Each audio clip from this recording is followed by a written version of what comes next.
Pride, we all have it, right? Some more than others, but it's so very dangerous. It's like this subtle sin, right? That can just grow and grow if we're not careful. That's why we need to self-examine ourselves every day, check ourselves, right? It is a grievous sin that God absolutely hates. Remember Lucifer and the great rebellion, and that's why him and one third of the angels were cast out of heaven? Why? Because of pride. But pride can lead to self-deception, causing people to overestimate their own abilities and thus underestimating the need for God's grace. You see? Pride is seen as a rebellion against God, as it places oneself above God. Lack of humility comes from pride.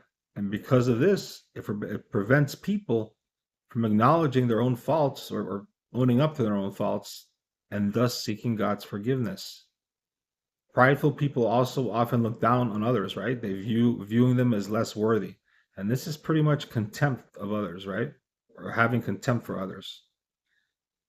Romans 16, it says, live in harmony with one another. Do not be haughty, but associate with the lowly. Never be wise in your own sight. I like that, but the NLT breaks it down even further. I mean, just the NLT just does a great job with this. Live in harmony with each other. Don't be too proud to enjoy the company of ordinary people, and don't think you know it all. So iron sharpens iron. We need to strengthen one another with the word of God. I need to strengthen myself with the word of God. So let's do it together. Let's look at some key Bible verses about pride. It'll be a short video, I promise. Proverbs 16:18. Pride goes before destruction, a haughty spirit before a fall. Proverbs 11:2. When pride comes, then comes disgrace, but with humility comes wisdom. Proverbs 29:23. Pride brings a person low, but the lowly in spirit gain honor. Proverbs 8:13. To fear the Lord is to hate evil. I hate pride and arrogance, evil behavior, and perverse speech. 1 Peter 5:5.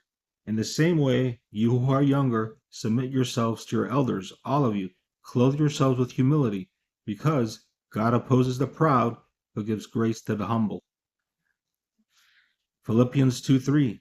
Do nothing out of selfish ambition or vain conceit, but in humility consider others better than yourselves. Absolutely awesome Bible passage from the words of Yeshua HaMashiach as he was here on earth during his 3.5 year ministry, the parable of the guests. Luke 14, starting at 7, parable of the guests. And he began speaking a parable to the invited guests when he noticed how they had been picking out the places of honor at the table, saying to them, when you are invited by someone to a wedding feast, do not take the place of honor, for someone more distinguished than you may have been invited by him. And he who invited you both will come and say to you, give your place to this man, and then in disgrace you proceed to occupy the last place. But when you are invited, go and recline at the last place, so that when the one who has invited you comes, he may say to you, friend, move up higher. Then you will have honor in the sight of all who are at the table with you. For everyone who exalts himself will be humbled, and he who humbles himself will be exalted. I'll repeat that. For everyone who exalts himself will be humbled, and he who humbles himself will be exalted.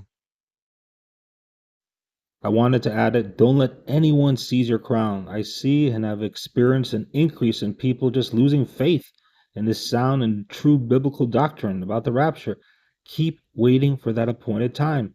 Do not be discouraged. He will come for his bride.